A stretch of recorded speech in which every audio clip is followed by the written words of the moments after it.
ఈరోజు P Gannavaram police station వార్షిక తనిఖీలో భాగంగా ఇక్కడికి రావడం జరిగింది. ఇక్కడ అంతా శాంతి భద్రతలు అంతా బాగా ఉన్నాయి. మెయిన్ ఇక్కడ ఈ జాతరలో ఈ మండలంలో జాతరలు ఎక్కువగా జరుగుతాయని చెప్పారు. జాతర టైంలోనే ఈ ఘర్షణలు గ్రామాల్లో ఘర్షణలు జరిగే అవకాశం ఉందని వాళ్ళు చెప్పారు.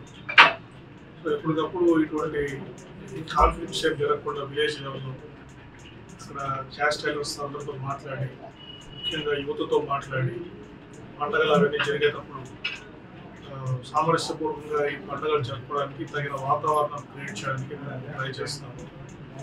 ఎక్కువగా మద్యం మత్తులో కూడా ఇటువంటి ఘర్షణలు జరిగే అవకాశం ఉంది. సో యువతులందరినీ కౌన్సిలింగ్ చేసి కేసుల్లో ఎదుర్కొంటే వాళ్ళ భవిష్యత్తు అంతా పాడైపోతుందని ముందే వార్న్ చేసి ఇటువంటి ఇన్సిడెంట్స్ ఏం లేకుండా కూడా మేము ప్రివెంట్ చేస్తాము.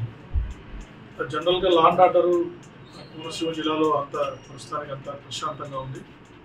ఇక్కడ ఎస్పీ గారు అన్ని crime law and order control కావడానికి అన్ని రకాల చర్యలు తీసుకుంటున్నారు.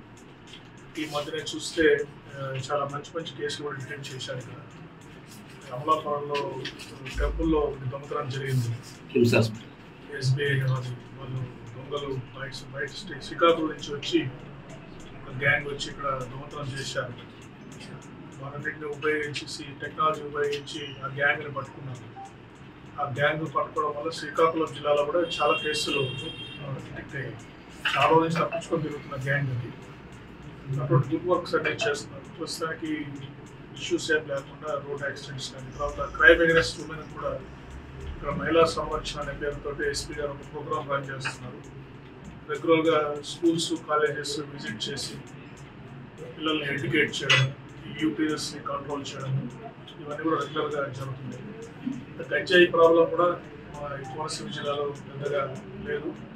ఎప్పటికప్పుడు స్టెప్స్ తీసుకొని పాత నేరస్తులను నిఘా పెట్టి వీటన్నిటిని పట్టుకోవడానికి ట్రై చేస్తున్నాము.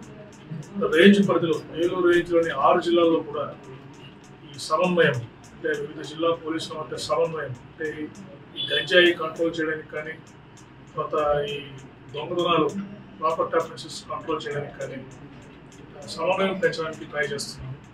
అంటే ఒక నేరస్తుడు ఒక జిల్లాలో ఉంటూ ఇంకో జిల్లాలో నేరాలు చేస్తున్నారు.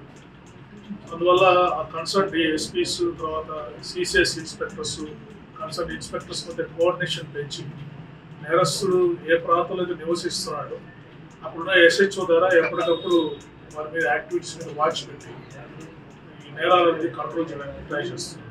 మరిన్ని వీడియోస్ కోసం ఛానల్ ని సబ్స్క్రైబ్ చేయండి. లేటెస్ట్ అప్డేట్స్ కోసం వాట్సాప్ ఛానల్ ని ఫాలో అవ్వండి. ఆ లింక్ డిస్క్రిప్షన్ లో ఉంది.